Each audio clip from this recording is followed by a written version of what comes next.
Hello, welcome back to Dekalb Talks Tourism. We have a guest that's very prominent with today because of FIFA World Cup coming to Atlanta, international soccer hitting Atlanta, hitting Dekalb. We have Cristina Coca. She's the director of tournament and event operations at our own Georgia Soccer. Mm-hmm.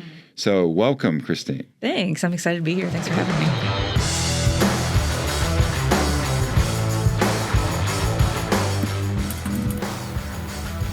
So when you were learning to play soccer and when you went to college playing soccer, did you have a dream of being like what you're doing still in soccer, like director of tournaments, working with Georgia Soccer, or did you just like it because it was fun and thought you'd do something else? What was your dream back then? Honestly, I had no idea that a job like this existed. My dream was to play on the U.S. national team. Everybody sees it. Of course, I grew up with the 99ers and the women's team, Mia Hamm, Brandi Chastain, everything, the big celebration. Mm-hmm. That's what I grew up on. So I got to see a lot of that. And now we have a next generation coming in. But I wanted to be a soccer player. That was my dream. That was my goal. I had no other ideas of what I wanted to do. Back then, I say back then, and it wasn't that long ago, but 15 years ago, the Women's Professional League folded in the United States. So there wasn't anything really after that college level unless you went to overseas. I wasn't lucky enough to go play overseas, but we had semi-professional leagues here in the States. I played in the WPSL, which still exists today. We actually have some teams in Georgia, some women's teams here in Georgia that we have like a little league. There's locally Decatur FC is one of them. Okay. Yeah. So they played in the same league that I played in years ago. So that was kind of my semi-pro. And of course, at that time in the U.S., that was kind of the highest level we had after the professional league folded. And that's kind of where I got a lot of my high-level experience. And then my soccer playing career kind of trickled away from there. I ended up going to Delta State University in Mississippi. I did my master's there in sport management and administration. I was wondering if we were going to get to something like that. Yeah. So that's kind of like somebody told me, and they're like, you should look into the sports world. And then I got introduced to sports information and athletic communications, the ones that are behind doing the stats and the storytelling at the college level. So I did that, and I helped out coaching, was an assistant coach with the women's team there at the college. I did that for 2 years, graduated, and then I was just like, I don't want to do soccer anymore. It was the weirdest experience. Just like, I don't want to do soccer. I've been doing soccer my whole life. I don't want to do it. I get that because I was in music my whole life, and then when I got a scholarship, I turned it down. I haven't played since, so I kind of get that. Yeah, it was kind of one of those things where I was like, okay, maybe there's more for me out here. And I ended up staying in Mississippi for another 2 years. I got a phone call. I remember January. It was around January 15th in 2015. I was about to graduate that May. And I get a phone call, and it was somebody I hadn't talked to in years, but had a connection to the baseball world. And was like, hey, we're looking at starting a brand new minor league baseball team in Biloxi, Mississippi. They're now the Biloxi Shuckers.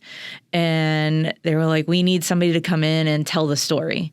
Do some publications, do some social media. And I'm like, perfect. I did, PR. I understand doing a bunch of stuff when it comes to sport management and admin. And I was telling stories at the college level.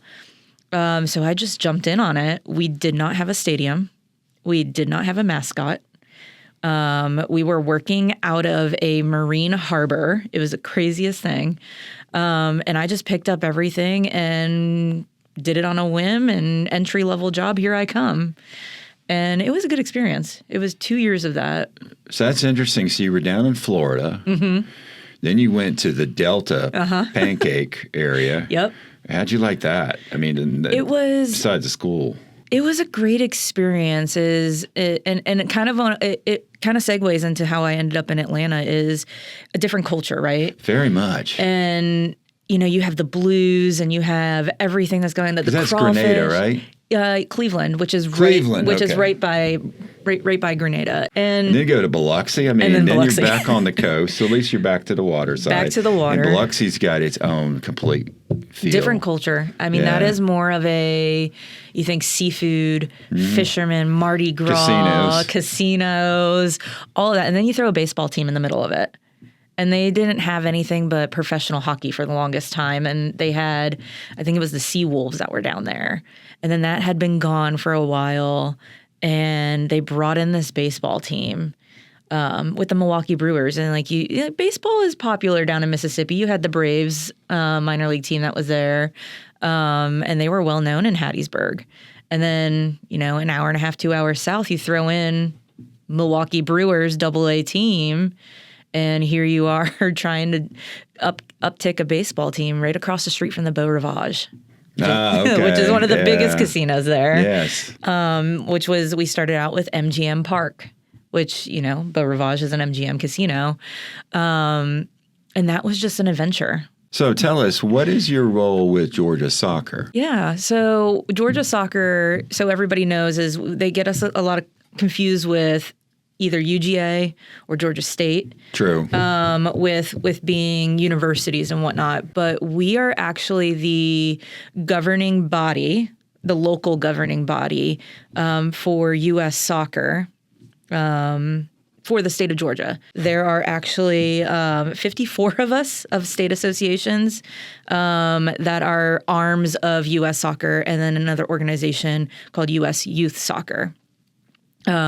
54 because Texas is cut in half, North and South Texas, North and South California, East and West New York. So you kind of get a little bit, that's where you get a bunch of the other ones. And some states don't have state associations, but their neighboring states do. Yeah. So what I do specifically at Georgia Soccer is any events or tournaments that happen. So think of Georgia Soccer, our local entity, and you think of travel soccer, the clubs that are involved, the local clubs that we have, just around the corner, you have TISA. Yeah, TISA. Tucker Youth. So you have somebody like that, or like an Inter-Atlanta FC, and they all come together and they form memberships under us at Georgia Soccer. So we are basically the ones that provide ultimately insurance coverage for them, anything like that. We're that big governing side. We credential players. We provide coaching education, referee education, certifying referees at these games, programs with soccer in schools, grassroots programming, anything that you can think of. We kind of do that, league play. And then specifically, we run a lot of state championship events. So this past weekend, we had a part of our U13 and 14 boys and girls state cup and president's cup tournaments.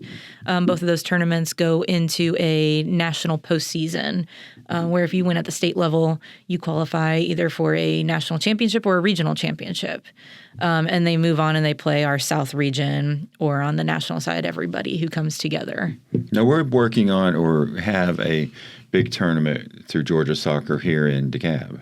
Yeah, we're actually working on bringing one in. I've been working with Mike a lot in bringing stuff, and what it is probably using multiple facilities coming together. Because an event at this scale, you need about 8 to 10 fields. So Tyson, I think, has 7. And then Silverbacks has 4. Yep. And then Tyson also has Granite Park, which has more fields. Yeah, so a lot of our events, what you'll see is we kind of, I don't know if piggyback's the right word, but we kind of piggyback off of different facilities. Right. Whether we come in and I know we've partnered with Keeper Wars, and we've done some keeper events, and we've used some facilities. I forgot about Keeper Wars. Yeah. We were working several years ago with Tyson doing that. Yep. Yeah. And we kind of, because we facilitate the entire state, we try and find different pockets of the state to host events in, just so, your Savannahs aren't always traveling to Metro, although we love Dekalb and we want them to travel to Metro Atlanta. But because we have to service, the Daltons of the world and the Columbuses and the Valdostas, is we try and find central locations, and it just so happens that Dekalb is one of them. Oh, we love that. Yeah, no, yeah, I love it too because I you're live right here. I live in Stone Mountain, so I love There it. you go. So yeah, we typically run a bunch of events, and that's our biggest thing is we want to give back not only to the communities that we're borrowing the fields from, renting the facilities from, but also to the areas and the economic impact, whether it's the hotel industry or it's the the restaurant industry. Is we want to give back and just the more that we can host in those areas, the stronger that those areas become. Oh, definitely. Yeah. Most definitely. So tell us the big thing, of course, now, June and July, the world is looking at the United States, looking at Georgia, looking at Atlanta for FIFA. What's your all's involvement with that? Yeah, so FIFA's kind of funny as FIFA likes to come in and just run everything by themselves, right? Yeah, that's true. And I'm sure you guys have experienced that Totally. on your end Yes. as the county and everything. Is like, what can we do to get more involved with FIFA? And FIFA is fickle like that. Is they want their name over everything. So what we have done locally, and especially Metro, we've done it a few in Dekalb, we've done it in all counties and offered it statewide, is how can we come in and enhance like a watch party? I know we have Decatur Fest, Watch Fest. So we've been in contact with them and, whether we come out and maybe we'll set up like a little soccer field there and like, you're playing street ball and we've set up like a little mini pitch for them. It's engagement more than anything. Everybody's watching the game, but then, kids, at least I know my kids, can only sit still and watch a game for so long, right? So you want to give them more of an activity. So I know we've talked with like Alpharetta, Marietta, Dunwoody, Decatur of how can we come in and enhance your events. We are a small organization. There's only about 9 of us in our office at work, but we really rely on our clubs and our membership to come in and help us enhance that because the members and the clubs are the ones who are really a part of the community, right? So we can't be everywhere and everything. But if you have an event in, Tucker, can we also be like, hey, Tysa, can you come out and do this? You have an event in Dunwoody. Hey, Rush Union, can you come out and help us here? Marietta, same thing. SSA, can we get you to come out? You have something up in Canton. Hey, Georgia Impact, can you come out and do it?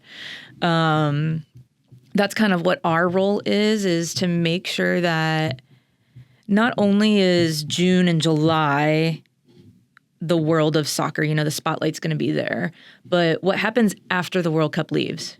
So that's what's going to be so interesting. I'm a PhD student, and I'm actually working on a dissertation that will be after FIFA for the metro area. But in a lot of the research, it's so interesting that so many of these countries, whether it's Olympics or FIFA or whatever, trying to figure out how do they utilize it afterwards. Mm-hmm. Like, how do we get the people who have just learned about soccer to stay interested? How do we get the kids who have just thought about that as a fun activity to keep them involved? And unfortunately, around the world, that's not been an answer. So it'd be real interesting to see if we can really move the needle right here in Atlanta being such a huge soccer state. And the U.S., Mexico, and Canada are kind of like a unique situation here with the stadiums, right? Yeah. Because these stadiums exist. A lot of these, whether they're hosting Olympics or they're hosting World Cups, they're building stadiums for... Well, our legacy of the stadiums is definitely good because we are continuing to use the stadiums. Yeah, and we definitely have a pretty good legacy from back at the Olympics. Yep, in '96. A lot of that is still being used in Atlanta. It might have aged out to where we needed to build a new one, but it was being used for so long. So it'd be interesting what our legacy from World Cup and like through Georgia soccer, I mean, if we can really get the youth more involved and the health and wellness side of soccer, besides the economics, which we're usually looking at from the amount of hotel rooms and economic impact, but just the health and wellness side of getting the kids out and playing and expanding the women's teams. So, I mean, we're getting a women's NWSL, yeah. Yeah. Yeah, NWSL Atlanta, which I'm super excited about, seeing the growth of that league. And I think that's exactly, and I think Atlanta is probably, because I'm so encompassed into the Atlanta market, is I really think that Atlanta is doing it right. You're seeing the investments coming through. You're seeing everything happen. I mean, you have the USLW that's coming through. That's the college level. You have the WPSL. That's that college summer league too. You have the NWSL that's now going to build up in Marietta, and they're going to be playing at Mercedes-Benz. And I think for the audience that we have in Georgia, and really in this, because the next market is either Orlando or it's the NC Courage over in Charlotte. Like, that's the next market. And really, Alabama doesn't have a women's team. Right. Mississippi really doesn't have a women's team. Tennessee. So you're Well, those states seem to be so football related. Yes. At least when I lived in Alabama, when I lived in Mississippi, it was all about football. Oh, yeah. I think it still is.